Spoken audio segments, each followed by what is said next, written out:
વર્ણિવેશરમણીયદર્શनं મંદહાસરુચિરાનનાંબુજં પૂજિतं સુરનરોત્તમેર્મુદા ધર્મનંદનમહં વિચિંતયે.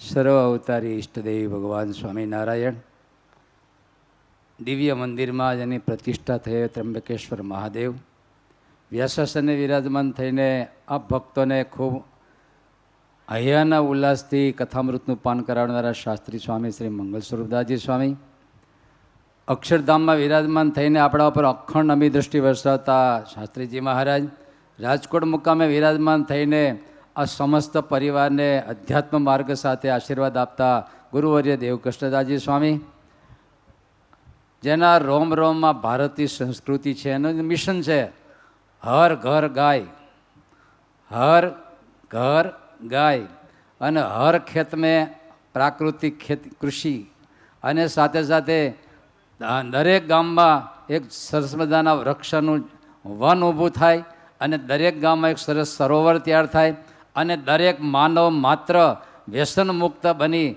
અને રાષ્ટ્રીયતા સાંસ્કૃતિકતા સાથે એક આદર્શ માનવ બને એવું જેના હૃદયમાં મિશન છે.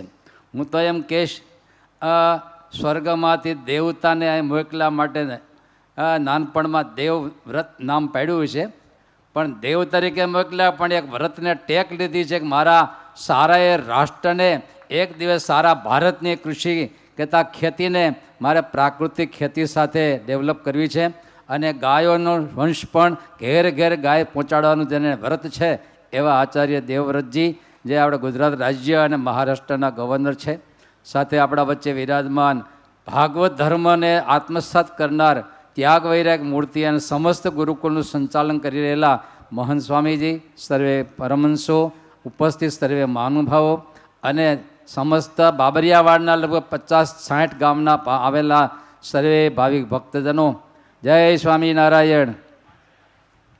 વાલા ભક્તજનો, આમ તો અમારા દ્રોણથી એક દીકરી અહીંયા લગ્ન કરીને આ ગામમાં આવ્યા અને એક નાનકડી દીકરી શું એના સંસ્કારો કામ કરે. સ્વામીના સંપ્રદાયમાં ઉછરેલા એક દીકરી જ્યારે પરણીને આવતા હોય અને આખા ગામમાં એનો સંસ્કાર, એનો ધર્મ, એની ભક્તિ જ્યારે પાંગરી હોય ને ત્યારે આ આખો મંડપ કે જે કંઈ છે એને લઈને છે હો એ રાકેશભાઈના માતુશ્રી.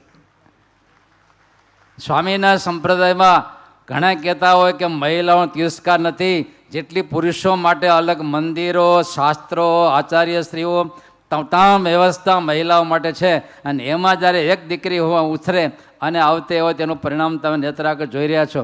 અને એના કરતાં આગળ કહીશ કે એમાં રાકેશભાઈના માતુશ્રી મને લાગે મદાલસાની ઘોડે કામ કર્યું છે. પારણિયામાં આ દીકરાઓને ઝુલાવતા એવા સંસ્કાર પાયા અને એના પરિણામે આજે આ રાકેશભાઈ હોય, અશ્વિનભાઈ કે જતીનભાઈ હોય, પણ આ ત્રણેય ભાઈઓના જે સંસ્કાર એના પરિણામે જો આપણે આટલા લોકો અહીં ભેગા થયા છે અને એના દિલમાં એક ભાવ કે મારો જન્મ જે ધરતીમાન માટીમાંથી થયો તો ત્રાકુડા ગામને મારે આદર્શ ગામ કરાવવું છે. અને આમ તો આચાર્ય દેવવ્રતજી અમારા રાકેશભાઈને માનસ પુત્ર તરીકે માને છે અને રાકેશભાઈ પણ માનસ પિતા તરીકે જ એને માને છે.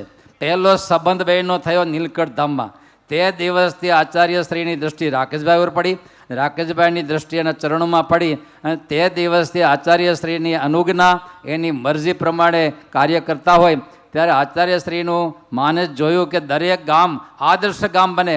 તો રાકેશભાઈ નક્કી કર્યું કે મારા પહેલાં પ્રારંભ કરું. આમ તો ડોંગરેજી મહારાજ એવું કહેતા, વિશ્વને સુધારજે પણ શરૂઆત તો આપણા થકી કરજે એવું પ્રાર્થના કરીએ. પ્રારંભ કરે છે પોતાના ગામથી આદર્શ બનાવવા માટે અને એ ગામને આદર્શ બનાવવા માટે પ્રારંભ ક્યાંથી કરવો તો ઈશ્વરના ચરણોમાંથી. અને પથ્થરમાં 1 કરોડને ખર્ચે શિવજીનું મંદિર તૈયાર કરી અને પ્રતિષ્ઠા કરી. શિવ એટલે કલ્યાણ, ભદ્રાણી પશ્યંતુ, પહેલાં વહેલા શિવને પધરાવીને આખા વિશ્વના કલ્યાણના માર્ગે અને દિવ્ય માર્ગે ચાલવા માટે આ ગામને આદર્શ બનાવવા માટે જો આચાર્ય દેવવ્રતજીના હાથે કેટલા ખાતમુહૂર્તને કેટલા ઉદ્ઘાટન કર્યા છે. સરોવર હોય, વૃક્ષારોપણ હોય, મંદિર હોય કે જે કંઈ હોય બધું કરી અને પ્રારંભ કરે છે. આચાર્યશ્રી પણ સાંજે ખેડૂતો વચ્ચે બોલતા હતા કે મારા જીવનમાં મને પણ ગોલ છે કે એક ભારતનું ગામ એક આદર્શ બને, પણ પહેલો મારું સેમ્પલ મારે ત્રાકુડાને બનાવવું છે. એણે કાલ સાંજે બોલ્યા કે મારા દિલમાં એક કોડ છે કે પહેલું મારે પૂર્ણ આદર્શ ગામ ત્રાકુડાને બનાવવું છે. તો તો આખા ગામના દરેકને હું વિનંતી કરું છું કે આવા મોટા આચાર્યશ્રી, હું એને ધોળે કપડે સંત કહું છું. ધોળે કપડે આપણા આચાર્યશ્રી છે એ ધોળે કપડે સંત જ છે. આખા ગામ એક બની અને આ કાર્યને આપણે ઉઠાવવું છે અને સારા એ ભારતની અંદર ત્રાકોડા નંબર 1 આદર્શ તરીકે હોય અને એના સેમ્પલને આધારે આખા ભારતના ગામડાઓની નોંધ લેવાય અને આખું ભારતના ગામડાઓ આ માર્ગે ચાલતા હોય. ત્યારે આજે ભગવાન સ્વામિનારાયણના ચરણમાં પ્રાર્થના કરું છું. હું રાકેશભાઈના દિલમાં પણ આજે રાકેશભાઈને આચાર્યશ્રી બેયને વિનંતી કરું કે જ્યાંથી આ માહોલ આવ્યો છે એવા રાકેશભાઈના માતુશ્રીનું જન્મસ્થાન આગળ જ દ્રોણ છે અને એની બાજુમાં રાકેશભાઈ આજે શિક્ષણ સંકુલ ઊભું કરી રહ્યા છે. ઉનાની અંદર બહુ મોટું શિક્ષણ સંકુલ અને ધાર્મિક માહોલ ઊભો કરી રહ્યા છે.